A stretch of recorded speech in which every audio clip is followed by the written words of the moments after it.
Have you ever wondered what makes North Korean women different from other women in the world? 7 years of mandatory military service? Or that the most influential people in North Korea are not men, but women?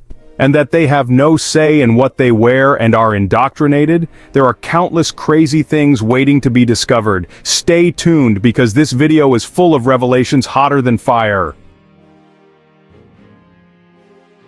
In most parts of the world, military service is primarily reserved for men. In North Korea, however, the story is quite different. Women must serve too, and their experiences are among the harshest in the world. Since January 2015, North Korea's revised military service law has mandated that women aged 17 and older must serve in the military for a minimum of 7 years. This is a reduction from the previous requirement of 10 years, but it is still a significant and potentially life-changing commitment, especially for young women entering adulthood. This long period of service puts a huge strain on personal relationships. The prospect of maintaining a relationship during such a long separation is so daunting that many couples choose to break up before they begin their service. The emotional toll is enormous, with the possibility of rebuilding relationships after such a long absence virtually non-existent. Women in the North Korean military are often seen standing guard at the country's borders, their faces hardened by the harsh conditions they face on a daily basis. While the appearance may be linked to the prestige of military service, the reality for these women is anything but glamorous. Life in the military means sharing cramped quarters with dozens of other women, often in hot, stuffy, sweat-smelling rooms. Basic hygiene becomes a luxury, as hot water is a rare commodity.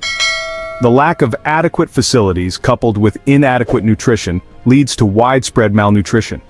The health consequences are severe, with many women suffering from menstrual problems and other complications.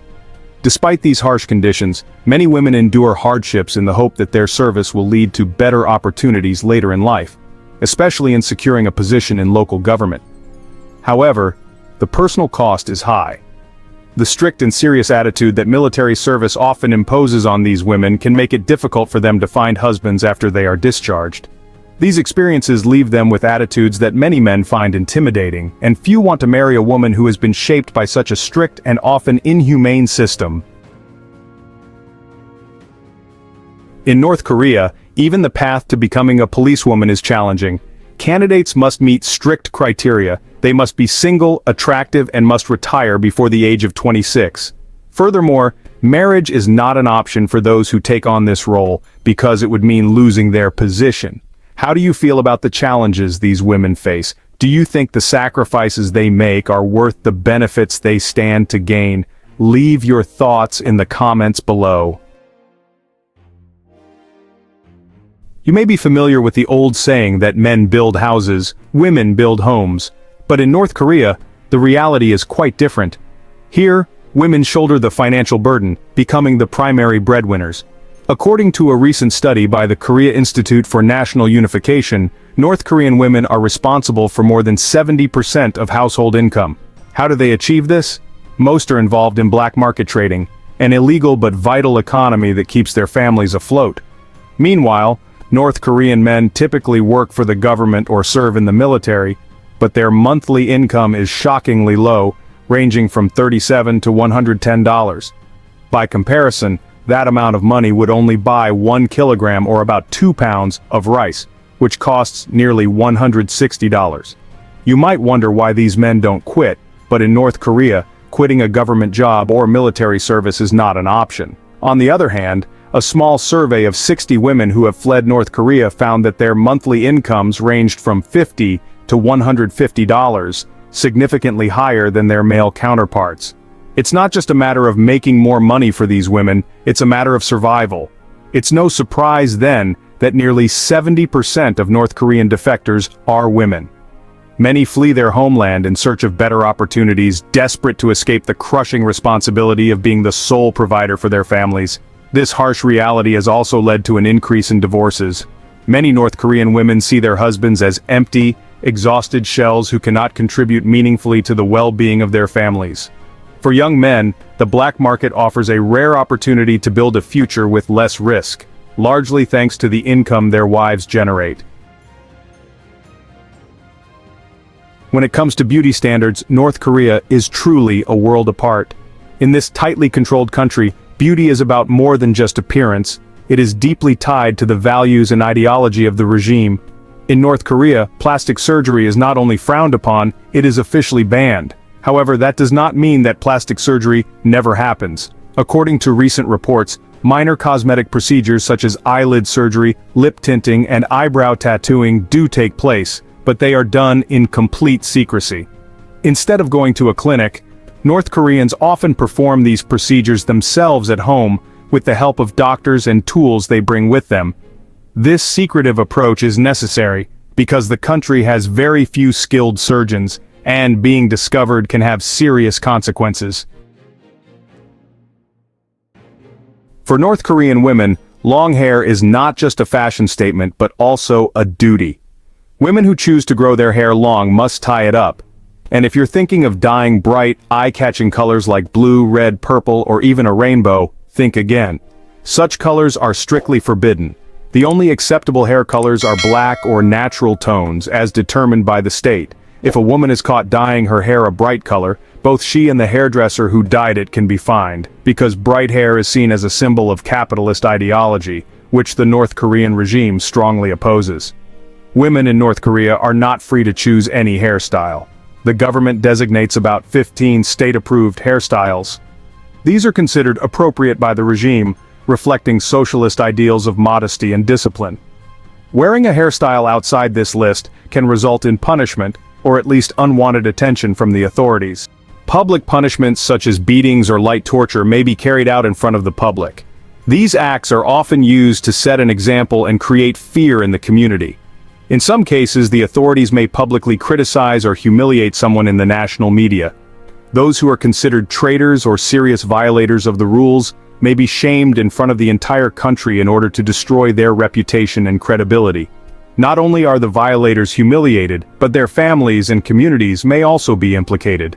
Families may be deprived of certain rights or placed under increased surveillance, and the surrounding community may be criticized for failing to prevent the violation. What do you think about the public humiliation methods used in North Korea? Do you think these practices are effective in maintaining control, or do they do more harm than good? Leave a comment below and join the discussion. North Korea, notorious for its tight control over almost every aspect of life, enforces some of the world's most stringent and surprising dress codes, especially for women. These rules are not just guidelines, but laws that can have serious consequences for those who dare to break them. One of the toughest rules for women in North Korea is the ban on dressing like foreigners. Skirts above the knee are strictly prohibited, as is any clothing deemed too revealing, too colorful, or too trendy by Western standards. Women who break these rules often face immediate consequences, such as being sent back to their homeland for correction, a euphemism for forced re-education. Permitted dress for women is limited to dark monochrome clothing such as black, gray, or navy blue, which makes the streets appear uniform and dreary. For women in rural areas, the dress code is even stricter. They must wear calf-length, loose-fitting skirts reminiscent of the traditional hanbok style of the 1940s. And don't even think about wearing jeans. Blue jeans in particular are completely banned due to their association with the United States, North Korea's sworn enemy. Anything associated with American culture is strictly forbidden, making jeans an unwearable garment. These rigid dress codes pose significant daily challenges for North Korean women. Despite the threat of arrest and fines, some women choose to push the boundaries. During Kim Il-sung's reign, the regime went so far as to ban women from wearing pants in public. Pants were considered a male garment, and women were required to wear skirts to work. They could only change into pants when they arrived at work. Furthermore, women are banned from riding motorcycles or bicycles alone, another symbol of their limited freedom. A woman caught violating these rules can face a fine equivalent to around $50, a large sum in a country where the average monthly salary is less than $5. Since 1998, these draconian dress codes have been gradually relaxed. Today it is not uncommon to see women wearing pants in public, wearing high heels, and even wearing bright colors. This change is heavily influenced by Chinese fashion trends, as an estimated 95% of clothing in North Korea now originates from mainland China. However, any labels or English writing on these garments must be carefully removed to erase any trace of foreign influence. Interestingly, North Korea even holds an annual fashion show in the capital, Pyongyang. The event is more about showcasing formal wear and styles reminiscent of decades past than promoting new trends. And if you're curious about who dictates fashion in this isolated nation, look no further than the country's First Lady, Ri Sol-ju. Whatever she wears quickly becomes a nationwide trend, with her outfits selling out in no time. If you thought the most powerful woman in North Korea was Kim Jong-un's wife, you'd be wrong. Surprisingly, that woman is his younger sister, Kim Yo-jong. Born in 1987, Kim Yo-jong has become the most influential woman in North Korea, wielding power that many can only imagine. As the granddaughter of North Korea's founder, Kim Il-sung, and the youngest of 7 children, she holds a unique position in the Kim dynasty. But what really sets her apart is her role as Kim Jong-un's confidant and right-hand woman. Kim Yo-jong is no ordinary political figure. Her influence goes far beyond the usual duties of a party member. She's a key member of the Politburo and deputy director of the Propaganda and Agitation Department of the Workers' Party of Korea. But her power is not just in name, but in action. For example, she made headlines when she ordered the destruction of the Inter-Korean Liaison Office in Kaesong, sending a direct message to the United States and South Korea. The move shocked the world, and further underscored her considerable power within the regime. Kim Yo-jong and Kim Jong-un developed a close relationship during their years in hiding in Switzerland, a period that may have cemented her status as his most trusted ally.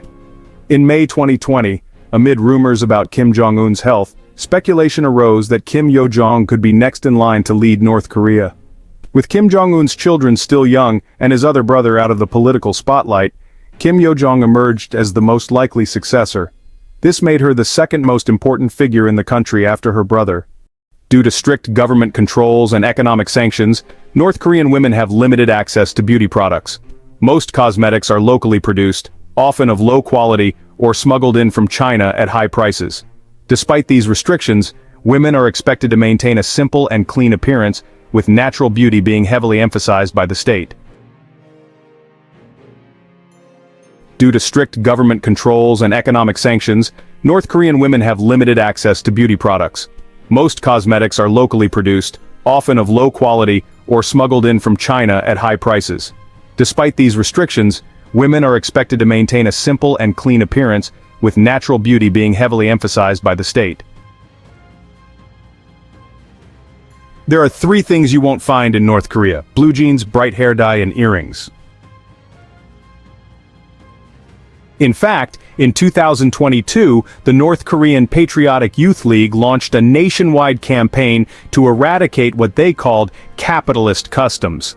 The campaign specifically targeted individuals who imitated Western lifestyles through their appearance, viewing such actions as a direct threat to the regime's core values.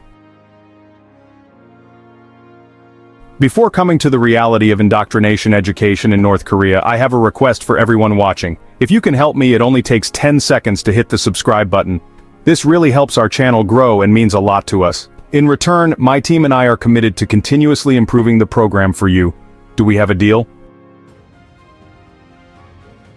Indoctrination in North Korea is a term often used to describe the education system under Kim Jong-un and his predecessors, in which the state uses education as a powerful political tool to control the thoughts and behavior of its people. From a very early age, North Korean children are taught to respect Kim Il-sung, Kim Jong-il, and Kim Jong-un. They are taught that these leaders are heroes who brought peace and prosperity to North Korea and are the fathers of the nation. Schools often have special classes for students to learn about the lives and achievements of these leaders. The Juche ideology, developed by Kim Il-sung, is taught as the philosophical foundation of the country. Juche promotes the spirit of self-reliance and national independence, and is considered the guiding principle for all activities in the lives of the North Korean people. All textbooks and teaching materials are strictly controlled by the state. Educational content often emphasizes the greatness of the North Korean political system and the evils of Western countries, especially the United States and South Korea. Students are taught about the dangers of external enemies and their duty to protect the country. Outside of regular school hours, students often participate in community activities, propaganda festivals, and parades.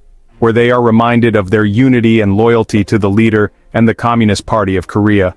Pupils and students are not only taught knowledge but also trained to follow the ideology and discipline of the state. Those who deviate from the line are severely punished.